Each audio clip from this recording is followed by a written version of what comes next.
Hello, Potato! You've made it through another week, the weekend is here, and it's time for this week's Weekend Magic. Now, as I'm sure you're aware, if you watch this channel, that this week saw this year's version of Star Wars Day come and go. May the 4th be with you, followed on Thursday by the Revenge of the 6th. Some people like Revenge of the 5th. I like 6th better. It's Sith plus a letter. As opposed to 5th, we have to take some letters out, add some letters in to make that into Sith. 6th is better, plus let Cinco de Mayo be its own thing, you know? And of course, if you watched Tuesday's video and my numbers show you probably didn't, you saw that I built Lego Grogu here. Yes, that was our Star Wars Day episode this year. And of course, he's not the only Lego for Star Wars this year. In fact, this week's Weekend Magic is going to be all my Lego haul for Star Wars Day.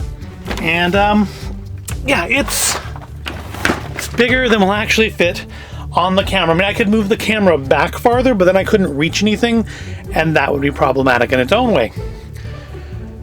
So, yeah, all I have actually for my Star Wars Day items is my Lego, because I bought those in person. I went to the Lego store last Saturday, because they started their Lego Star Wars Day promotion on the 1st, and ran it through the 5th. And so I went there on Saturday because they were doing the big release. They had the free giveaway sets, and the big release was going to be the new R2-D2, the Lucasfilm 50th Anniversary Edition of the R2-D2. And if you follow me on Instagram at Void of Intelligence, you probably saw the picture I posted of me about, number 60 in line. I made the mistake of showing up about 20 minutes before the store opened, not really knowing what to expect. I didn't know what kind of a line they would have, and boy did they have one, because just in the time between I got there, like the 20 minutes until the mall opened, the line stretched all the way back and around the corner from where we were standing. And they only had, I believe it said 54 of the R2-D2. So if you saw my picture, you saw I posted, guess who's not getting an R2? Because I figured for sure everybody in front of me would be buying the R2-D2. But still, I mean, I wasn't that upset about that, because really what I wanted were the promotional sets. And as long as I had some Star Wars stuff that I wanted and, didn't already have, because I actually have somehow managed to acquire a lot of the Lego Star Wars sets that are currently available. As long as it's something that I wanted that put me over the $80 mark for both free sets, I was going to be fine. I'd be fine with that. So, yeah, I waited in line. I wasn't too upset about it. Hopefully they'd have the AT-AT, or maybe one of the new X-Wings or something that would put me at the $80 level that wasn't the helmets and wasn't those like wall art things. I have no interest in those 1x1 stud wall art things. Those, just a set that literally is entirely fiddly bits, does not appeal to me. Plus, I don't really have a lot of free wall space. But yep, I got stuff. I got Star Wars stuff. I did buy stuff from Shop Disney as well. I didn't go to the Disney store on Tuesday. I did use Shop Disney because, frankly, I mean, there wasn't that much great stuff that I actually wanted, and everything I wanted I was able to order from Shop Disney, so I did not make my trek out to the other mall that still has the Disney store in it. But that's going to be hopefully for next week. That stuff should all arrive by next week. We'll do part 2 of Star Wars Day haul next week. This week we'll do Lego. So let's start out with a thing that's not strictly speaking a Star Wars Day item. It actually was an Easter present that was pre-ordered back at Easter, but didn't come out until last week. And the funny thing is, I was actually supposed to have this.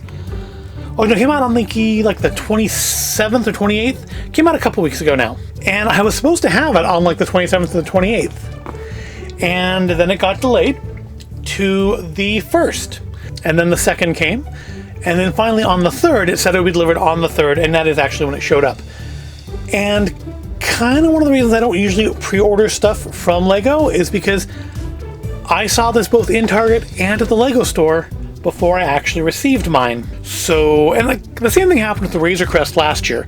And much like the Razor Crest last year, I ordered it because it was a promo set that I wanted to get at the time. And Razor Crest was, of course, last year's Star Wars Day set, because they released it on Star Wars, or at least they released the pre-orders for it on Star Wars Day. Yep, I got my Imperial Droid. I love the Imperial Droid. If you watched last year's Star Wars Day haul video, I got the Imperial Droid as part of the Ultimate series from Shop Disney, because of course Disney Store was closed last year, but not as permanently as it is this year. And yeah, because I've always loved the design of the Probe Droid. That was like one of my favorite Star Wars toys as a kid, as I had the little Hoth set with the gun and the exploding probe droid. Good stuff, good stuff. This kit was, I think, 60 or 65. You can get it through Shop Disney as well, but I'm not sure why you would. You know, you can buy it through Lego and get Lego points. Plus, they were doing like double points for Star Wars Legos up through the 5th. But that's over now, so I don't know why I'm bothering to mention that. It's not a huge set. It's 683 pieces. If you remember, I think in the set where I built Grogu here, in the videos there, I commented how I don't normally buy stuff that's not minifigure scale, at least until now. And yeah, this is what I was referring to, is I was expecting to get this one in. Well, actually, no, I had it by that point, but you know what I'm saying. But yeah, that one didn't come from Lego Store, although it could have. I saw it at Target as well. It was pre-ordered. But it came in time for Star Wars Day, so I figured we will include it in the Star Wars Day haul video, because it may as well be. But all the rest of the stuff today is stuff from the actual Lego Store as part of their Star Wars Day promotion. And there were two different promotional sets. One that was in-store only, and one that you could have gotten online as well. And I'm not sure I can get them out of here without taking the bag off the desk, so I guess I will just go ahead and do that. Yeah, they're behind here. There we go. Now I can reach them. Let's move it back as if that were in any way smooth or cool. Okay, so the in-store only set was just this little one here. It's Kit 30388, the Imperial Shuttle. It's obviously not a minifigure scale Imperial Shuttle. It's just a cute little polybag set. You got this if you spent $40, I believe, in store on Star Wars stuff. And yeah, just a little cute little set. I don't know when or if I'll put it together. I don't always put these little polybag ones together. But it's here, if I want to, down the road. And then the other set, this is the one you could have gotten online as well, and you had to spend $80 on Star Wars Lego for it, is the Tatooine Homestead Kit 40451. Last year they did a similar scale set of the Death Star run. That is what I got when I pre-ordered my Razor Crest. And of course it didn't come in until the Razor Crest did, so I didn't get my promo kit for like 5 months. But there's some cute little detail in here. We got the Sandcrawler, we've got little stud representations of C-3PO there, and I'm guessing that's Luke, or maybe it's Uncle Owen, I don't know. We've got the Homestead, we've got the Land Speeder, Sand Speeder, right? And of course there's 2021 on it, so you know what year it was the promo kit for. So, what did I end up actually buying to get the promo kits? Because, like I said, I was definitely more than number 54 in line. And I was fully expecting to not get an R2-D2. But, as it turns out, not everybody in line in front of me was there for R2-D2. I know some people were there. Apparently they had like 3 of the Mos Eisley Cantina sets. And the manager's commenting, he didn't understand why people lined up early for that. Because some people clearly had got there early. He said when he got there at a little after 9, the line was already quite large. Yeah, he didn't really understand why. Well, first of all, he said it was the largest line he's ever seen for his store. But he didn't want to understand why people lined up for things like the Cantina. But I think I understand it, and it's because the Cantina being like $350, double points, that's $700 worth of points. If you're already going to spend the $350, you might as well get those double points plus the promo kits. Of course, unfortunately, you don't get like 3 promo kits, but still, those double points, those points can be valuable when they add up.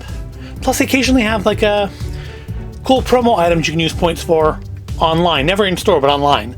But I like to save up and get a discount on Lego sets myself. They also have coloring pages. You can spend your hard-earned points on coloring pages, which is, I'm sorry, stupid. Anyway, so what did I actually end up getting? Because I was resigned, if I didn't get the R2, maybe get the new AT-AT or the current AT-AT. But I didn't need to worry because, like I said, not everybody was there to get R2. So I got R2, and yeah, I can't even get him all on camera. There he is.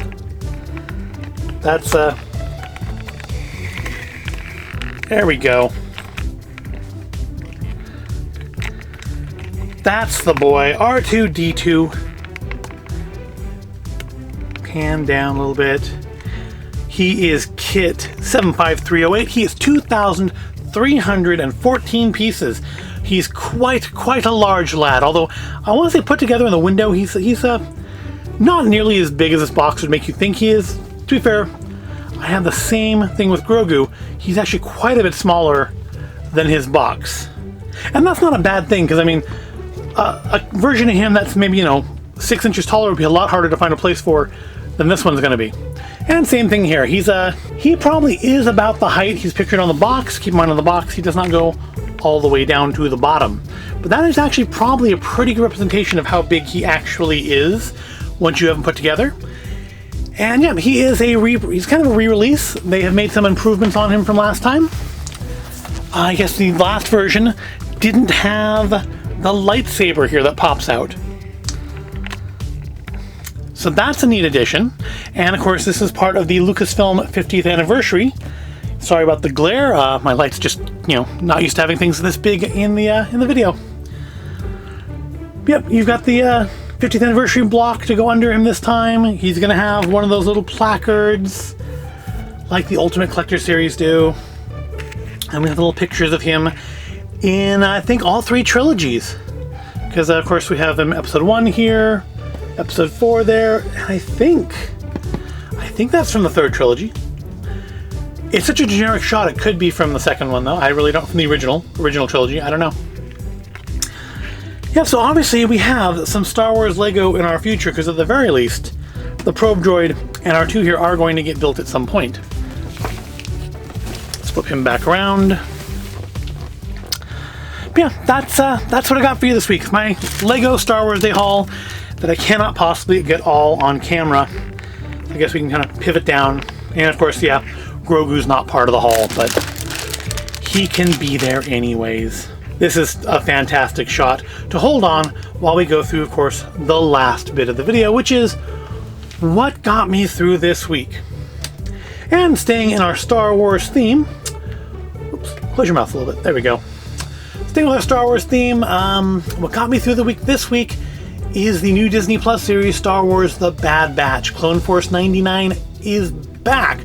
We have seen them before in the Clone Wars, if you watched that. And yep, they're back. They have their own series now.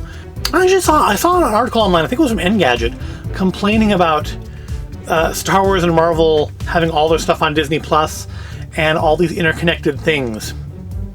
And honestly, the idea of not understanding things like, if you didn't watch Clone Wars or Rebels, not understanding why Bo-Katan and her group of Mandalorians just have their masks off all the time.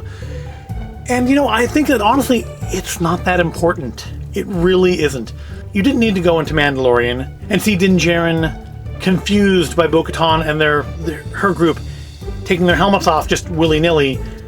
You didn't need to really understand that was normal for them to understand what was going on. Because from Din Djarin's point of view, it's still weird and they didn't explain it.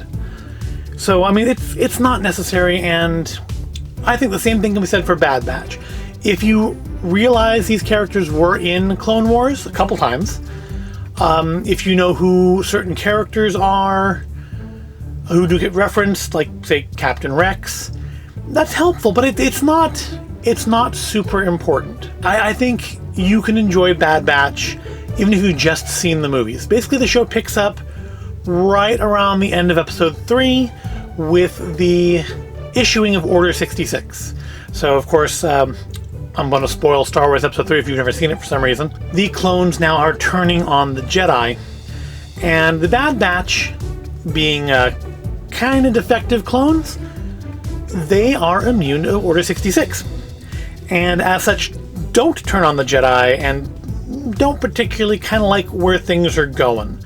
We're getting to see it now, a nice section of that time period between 3 and 4, seeing foreshadowing of what's going to be stormtroopers and how the Empire took over the whole galaxy after the defeat of the Separatists. And so far it's a fun series. They've released 2 episodes. The first episode's like really quite long. It's nice. Second episode's pretty good as well. I'm enjoying it. It's still done in like the Clone Wars style, so if you didn't care for the animation or art style of Clone Wars, you're going to have that issue here as well. But so far it's really good.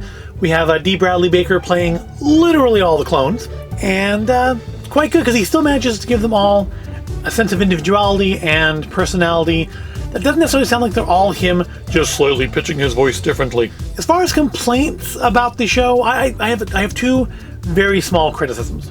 One, the character Hunter looks like he's cosplaying as Solid Snake from the Metal Gear games. Some people online told me that they thought it was more like Rambo because he has like the combat knife and the headband. But for me, and to be fair, when I was watching it, my first thought was 80s action star, because I did think Rambo. I thought Snake Plissken a little bit. But ultimately, with the armor, I settled on Solid Snake. And the other one is the character of Caleb. Now, Caleb's not in the show very much, at least not yet, but I found him to be very off-putting because he clearly has the voice of a 40-year-old man in a child's body. Caleb is a Padawan that we meet very early in episode 1. And I understand why he sounds the way he sounds, because I understand who he is. If nothing else, the voice actor is a good hint as to who he is. And I'm not going to spoil it, let you figure it out for yourself if you've watched those other shows. And if you haven't, then it really won't mean anything to you. At least not yet. I don't know if Caleb's going to show up again or not. But yeah, I found it very off-putting that he's a child with a full-grown voice. And honestly, I kind of thought the face looked a little mature for the body as well. I didn't realize until after the fact, when I saw who the voice actor was, who he was, or who he was supposed to be, who I'm sure he is. And so it makes sense, but you could have done something to pitch that voice and just maybe make it sound like a child? I don't know. Or at least an adolescent. He's probably supposed to be like in his early to mid-teens. He's a Padawan. He's a Padawan that is experienced enough to be going out into battle. So, you know, he's not a child. He's not a youngling, but he's definitely not an adult. And his voice definitely is. But that's it. That's the only criticism I really have so far about The Bad Batch. And that's going to wrap us up for this week. This is all of my LEGO Star Wars Day goodness. And goodness is R2 in a big box. But if you found this all interesting or entertaining, if you did, please give the video a like and make sure you are subscribed to the channel. And I will see you in the next video.